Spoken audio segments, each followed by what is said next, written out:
4টি রান এসেছে, 3টি কিন্তু এক্সট্রা থেকে, ব্যাট থেকে কিন্তু কোনো রান হয়নি। এবার কিন্তু স্লটের বল উড়িয়ে মেরেছে, লং অনের ওপর থেকে বল চলে গেল সীমানার বাইরে।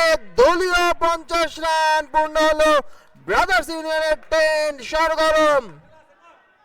নবম ওভারে খেলা চলছে, 11 বলে প্রয়োজন 8টি রানের। দেখা যাক অয়ন ডিফেন্ড করতে পারেন কিনা, কিন্তু হাফ ভলি বল লং অনের উপর থেকে মেরে দিয়েছেন পাবেল, বল চলে গেল সীমানার বাইরে। 6 রান প্রয়োজন আর মাত্র 2টি রানের।